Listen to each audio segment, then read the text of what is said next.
أعوذ بالله من الشيطان الرجيم.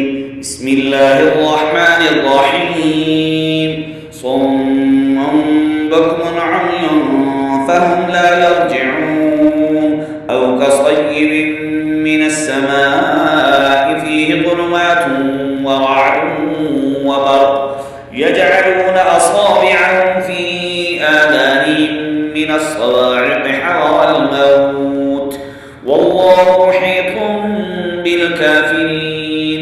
يكاد البرق يخطف أبصارهم كلما أضاء لهم مشوا فيه وإذا أظلم عليهم قاموا ولو شاء الله لذهب بسمعهم وأبصارهم إن الله على كل شيء قدير. يا أيها الناس اعبدوا ربكم الذي خلقكم والذين من قبلكم لعلكم تتقون. الذي جعل لكم الأرض فراشا والسماء بناء وأنزل من السماء ماء فأخرج به من الثمرات رزقا لكم فلا تجعلوا لله أندادا وأنتم تعلمون. وإن كنتم في ريب مما نزلنا على عبدنا فأتوا بسورة من مثله وادعوا شهداءكم من دون الله إن كنتم صادقين.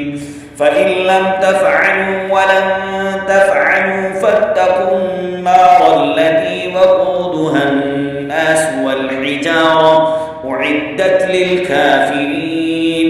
وبشر الذين آمنوا وعملوا الصالحات أن لهم جنات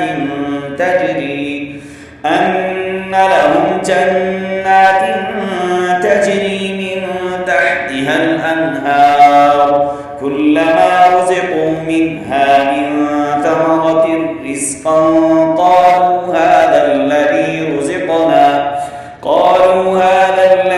رزقنا من قبل وأتوا به متشابها ولهم فيها أزواج مطهرة وهم فيها خالدون. तमाम सुनने देखने चाहने वाले कुरान पाक सीखें, दूसरों को भी सिखाएं, खुद भी सुने, दूसरों को भी सिखाएं। अस्सलामु अलैकुम।